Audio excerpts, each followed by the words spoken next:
Atualmente em Inhotim tem 4 galerias, Mata, Praça, Lago e Fonte, nas quais a gente tem, vamos dizer, espaços mais flexíveis para mostrar a coleção. Anualmente, coincidindo com as aberturas de pavilhões individuais, a gente tenta fazer uma nova apresentação em 1, 2, 3 ou 4 galerias dessas.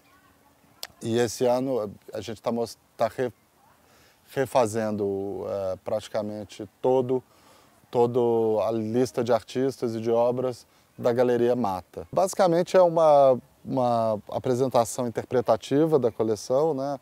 Embora a gente cada vez mais privilegie a relação entre as obras, a gente continua sendo bastante discreto e optando por não chamar esse tipo de apresentação da coleção de exposição temática, nem nada disso. Quer dizer, toda essa parte mais discursiva a gente deixa para as obras fazerem. Então não tem um tema, não tem um título, mas tem relações muito evidentes e muito próximas entre as obras. Eu acho que a principal diferença dessa montagem com a maioria das outras apresentações da coleção que a gente tem feito nessas 4 galerias é que a primeira sala é uma sala onde a gente decidiu não mostrar apenas uma peça de um artista, mas a gente decidiu fazer uma apresentação um pouco mais heterogênea, né? Apresentando vários artistas com obras em escala um pouco menor, né? Que é uma coisa que a gente normalmente não faz em Inhotim, até como uma maneira também de introduzir um certo grau de contradição no tipo de trabalho que a gente faz, que tende a privilegiar obras de grande escala e tende a privilegiar apresentações individuais.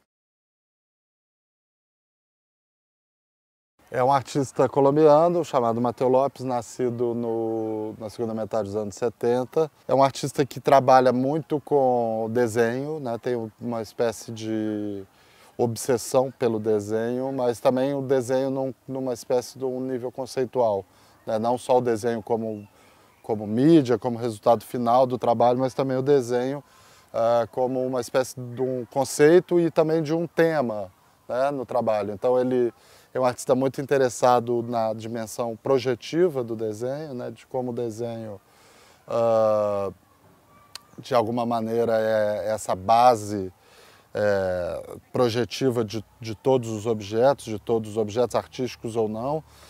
E então essa peça é uma peça que fala muito disso. Ela, enfim, de alguma maneira é uma declaração de amor ao desenho. Dentro dessa escultura que ele criou tem uma série de objetos, materiais, utensílios, ferramentas do desenho. Foi uma aproximação que ele fez com uma papelaria histórica de São Paulo dos anos 40, chamada Riosco, no bairro de Higienópolis.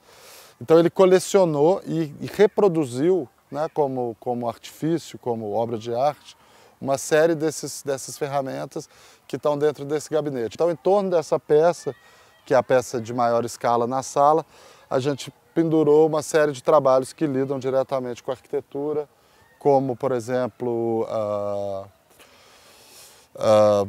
3 pinturas do Juan Araújo, que é um pintor venezuelano que trabalhou muito a partir do modernismo brasileiro.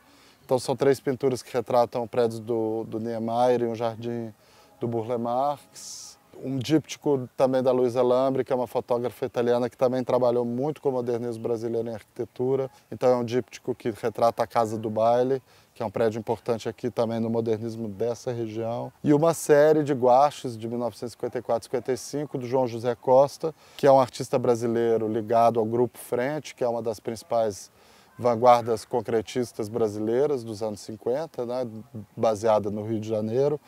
Ele foi um artista muito ativo nesse grupo na primeira metade dos anos 50. E são também trabalhos bidimensionais, mas que também lidam com essa dimensão projetiva, né, com uma aproximação da forma, que é uma aproximação que sugere um desdobramento da forma de 2 dimensões para a terceira dimensão. Essa ideia do dinamismo, que depois foi muito explorada na arte construtiva latino-americana, né? Então, quer dizer, essa constelação de trabalhos de 3 artistas, João José, Luisa Lambre e o Juan Araújo, que se conforma em torno do Mateo Lopes. É um artista muito importante no contexto europeu, um artista muito ativo dos anos 50 até os anos 2000, que é o Eduard Krasinski. É um artista que trabalhou praticamente a vida toda em Varsóvia, é um artista polonês foi baseado em Varsóvia, já falecido, e que desenvolveu um trabalho muito interessante numa espécie de espaço intermediário entre a pintura, a escultura e a performance, né?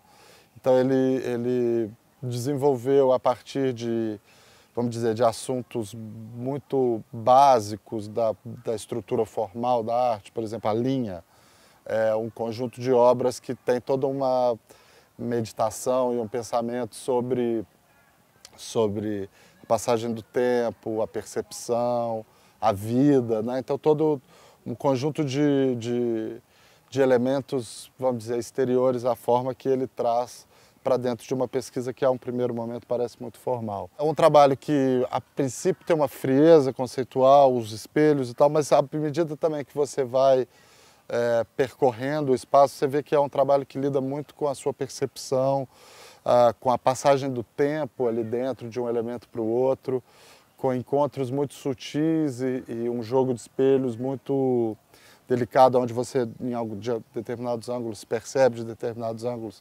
se faz desaparecer pelo seu movimento.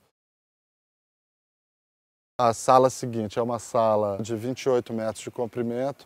A gente usou para pendurar um conjunto grande de heliografias do Leon Ferrari, que é o conjunto integral desse corpo de obra.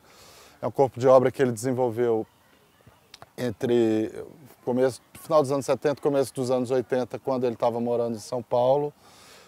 São 28 obras, são 28 heliografias que, de alguma maneira, lidam com essa ideia da planta arquitetônica ou da planta urbanística. Eu diria que assim, o Leon ele teve muito influenciado pelo contexto brasileiro, quando ele esteve vivendo aqui. Ele deixou Buenos Aires exilado e foi muito bem acolhido em São Paulo, mas ao mesmo tempo ele acho que esse trabalho ele fala de um certo desespero, uma perda, né? Uma situação um pouco exasperante, né? De estar lidando com uma cidade tão grande, tão caótica quanto São Paulo, numa situação de exílio também. Então são essas imagens de multidões espalhadas pela cidade, de construções urbanas labirínticas, opressivas, insolúveis, né? que de alguma maneira constrangem e oprimem a experiência do transeunte e do habitante da cidade. Para a Galeria Mata, a gente escolheu um dos trabalhos, a obra Falha, da Renata Lucas. É uma artista importante, muito importante para o cenário brasileiro. A Renata, ela é uma artista com uma pegada muito crítica sempre para os trabalhos dela. Ela está lidando com o espaço, ela não fala só do espaço físico, embora ela fale bastante do espaço físico, ela fala de espaço social, espaço geopolítico, ela fala muito de arquitetura. E o trabalho dela em Inhotim tem esse aspecto forte da arquitetura, uma vez que ele é um chão. Ela propõe um chão de madeira, de compensado. Nosso trabalho aqui no Inhotim foi selecionar essas chapas nas madeireiras, chapas que têm uma expressividade maior, assim, com veios de madeiras bem marcantes. A ideia da obra não é usar uma madeira muito limpa e muito uma madeira de móvel. É uma madeira realmente usada, pisada, danificada. A obra Falha é basicamente isso, um chão com dobradiças, então é um chão que você manipula. E aí tem um aspecto que eu acho importante do trabalho, é que essa arquitetura que de repente é manipulável, ela é móvel, ela não é estanque, ela não está ali simplesmente para abrigar, ou não é alguma coisa que você para e contempla simplesmente. Você manipula, você está em contato, você está em relação com aquilo. Mas ao mesmo tempo não é uma relação de joguete, não é uma coisa simples como um joguinho de dominó que você vai lá e mexe as peças. Cada placa de falha é grande, pesada, exige um raciocínio, exige um pensamento e exige eventualmente até ajuda. Você não consegue com um pouco mais de displicência, você não consegue levantar uma placa sozinha, você precisa de ajuda. Eu acho que esse é um outro aspecto interessante desse trabalho Falha. Eu acho que o trabalho, ele de alguma maneira vai falar de muitas questões que a gente sempre observa e se preocupa quando a gente está falando em Inhotim. Se a gente pensar numa arquitetura, ou numa paisagem, ou num lugar que é transformável, que é manipulável, que é natural, mas é também construído pelo homem, assim, que é obviamente alguma coisa que tem a porção e a força da natureza, mas também tem a mão, tem intervenção, tem projeto, tem pensamento, tem conceito. Eu acho que essas são relações muito interessantes que o trabalho traz. Acho que isso acrescenta bastante ao conceito de Inhotim.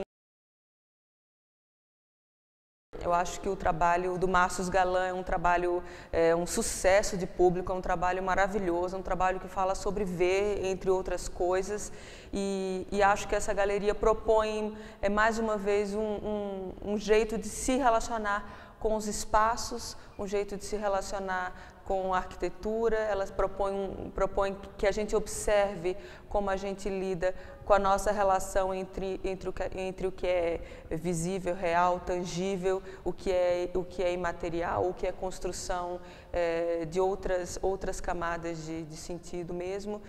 Acho que se a gente pensar na vizinhança mais recente agora do trabalho do Márcio, se a gente pensar no trabalho do Leon Ferrari, no trabalho da Renata Lucas, a gente pode imediatamente pensar ou observar, ou sublinhar no trabalho do Márcio Galan um pensamento, uma pergunta muito fina sobre construção de espaços, assim, sobre quantos espaços são compostos por matéria física, quantos espaços são construções a partir de relação, ou quantos espaços é o que a gente simplesmente deposita nos espaços a partir das nossas experiências.